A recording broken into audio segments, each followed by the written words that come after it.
Avec Quentin Dupieux, je n'ai jamais vraiment eu l'impression d'un commencement. Mais puisqu'il faut bien débuter quelque part, pourquoi ne pas choisir cette petite ritournelle presque mélancolique qui accompagne Le pneu de Rubber, le deuxième film de Quentin Dupieux, dans sa promenade célibataire.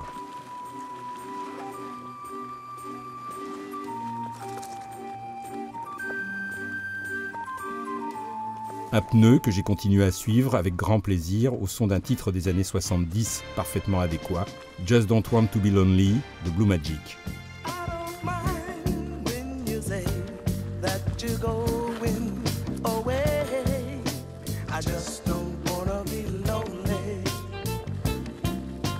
Puis finalement, toujours dans Rubber, j'ai flashé sur ce tricycle tout aussi solitaire en écoutant la musique de Gaspard Roger et Monsieur Oiseau, c'est-à-dire, comme vous le savez sans doute, Quentin Dupieux himself.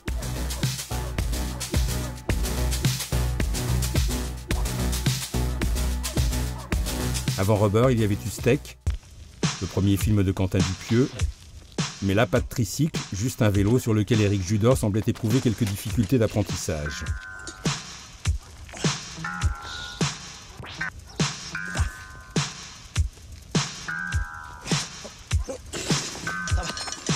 Mais de Steak, ce que j'ai surtout retenu, c'est le blouson rouge de Ramzy Bedia, en voiture, accompagné par cette petite musique gentiment country.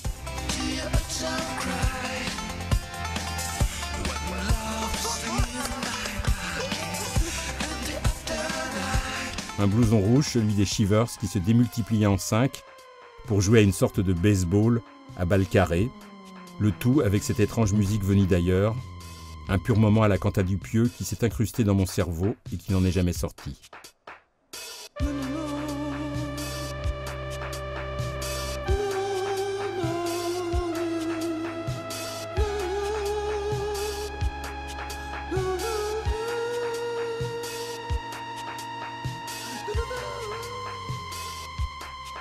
Sinon, dans Wrong, le troisième film de Dupieux, j'aimais bien cette séquence de lecture canine avec cette musique à la Philip Glass composée par David Stanke, le leader du groupe Tahiti Boy.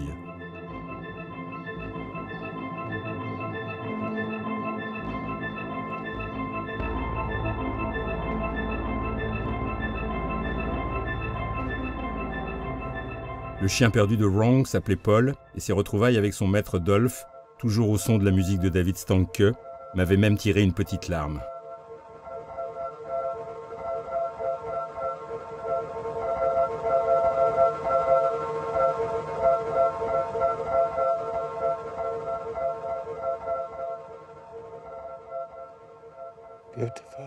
Et puis bien sûr dans Wrong, il y avait toujours une voiture, cette fois-ci bien jaune, qui roulait en solo, comme dans une fausse pub aux accents rythmiques forcément imparables.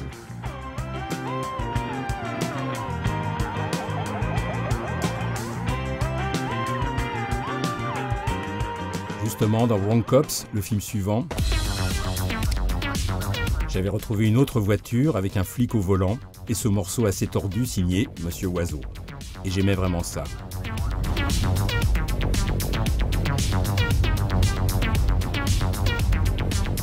Mais ce que j'aimais encore davantage dans Wrong Cops, c'était ce titre assez minimaliste porté à bout de bras par Éric Judor. Un titre qu'on voyait se construire au fil du film. Dans sa plus simple expression d'abord, peu apprécié par un seul et unique auditeur, puis enrichi par hasard d'un son qui changeait tout,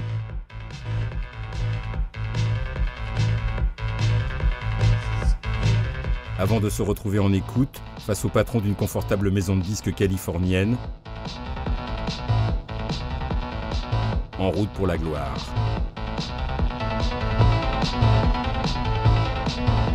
Un titre, Stunt, que Monsieur Oiseau avait bien sûr composé et dont son double, Quentin Dupieux, avait fait un clip sympathique.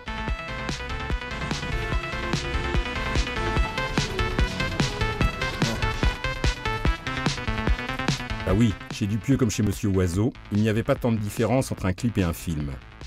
La preuve, cette inquiétante course de limaces dans le clip d'Analog Worms.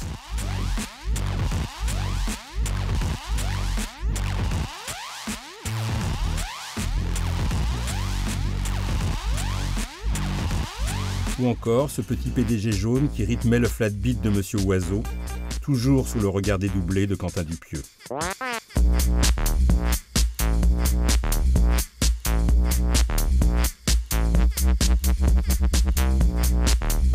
Même quand il travaillait pour les autres, par exemple Laurent Garnier et son Crispy Bacon, le sieur Dupieux transportait son univers absurde et parfois abstrait avec lui.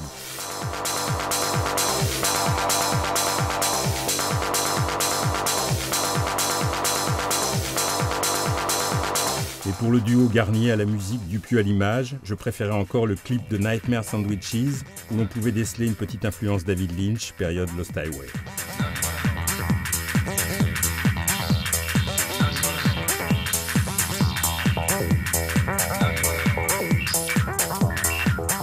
Dupieux avait même travaillé pour Marilyn Manson, c'était pour le clip de No Reflections.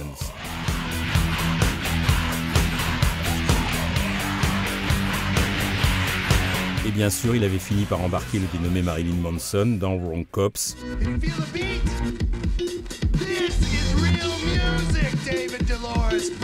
Obligé d'écouter un morceau de Monsieur Oiseau qu'il n'avait pas l'air d'apprécier.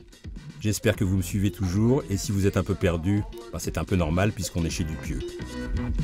Bon, dans réalité, Dupieux avait complètement changé l'ambiance musicale.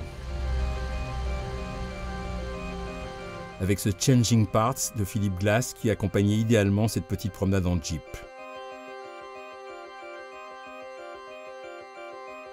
Un thème de Philip Glass forcément répétitif que Dupieux, obsessionnel s'il en est, ne s'était pas privé de répéter justement sur ce combat inattendu entre un drôle de sanglier et une petite cassette bleue.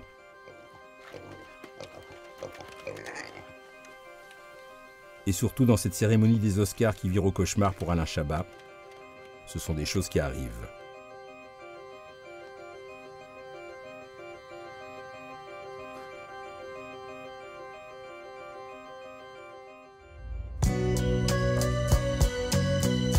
Dans le Dain, encore un autre changement musical dès le générique avec cette chanson de Jodassin que j'ai toujours adorée, Et si tu n'existais pas. Et si tu n'existais pas, dis-moi pourquoi j'existerais. Pour traîner dans un monde sans toi, sans espoir et sans regret. Mais l'une des grandes affaires musicales de ce Dain, c'était cette utilisation d'une musique inquiétante et suspendue, The Long Wait de Morton Stevens.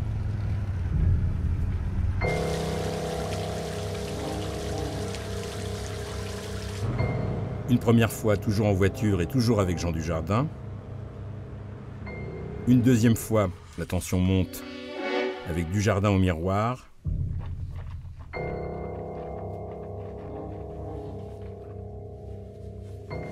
Et une troisième, et là ça commençait à devenir vraiment flippant, avec le même Dujardin dans le rôle de sa vie, dézinguant un ventilateur avec une énergie communicative.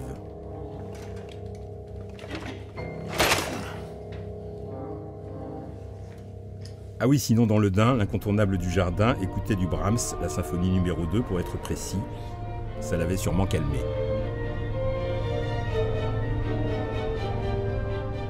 Ah tiens, justement, ça m'avait fait penser à l'ouverture d'Au Poste, dans lequel un individu très légèrement vêtu dirigeait, en plein air, la symphonie numéro 39 de Mozart.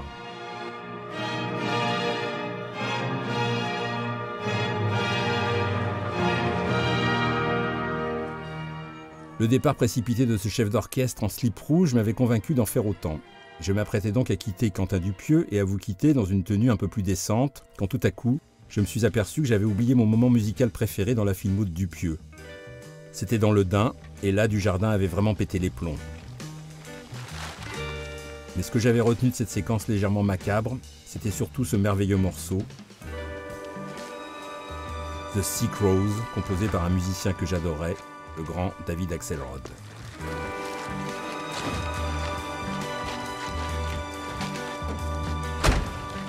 C'est à ce moment-là que je suis vraiment devenu un adepte de Quentin Dupieux. C'était comme de la magie, de la sorcellerie, David Axelrod et Jean Dujardin enfin réunis, un mariage d'amour, grâce à qui? Grâce à Quentin Dupieux, bien sûr.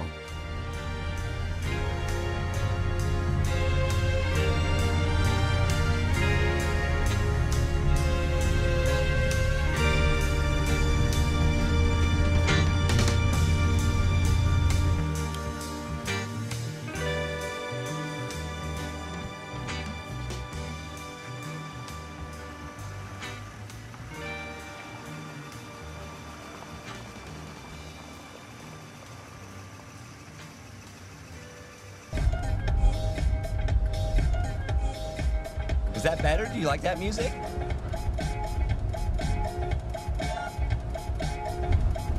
Hey, is that the kind of music you like?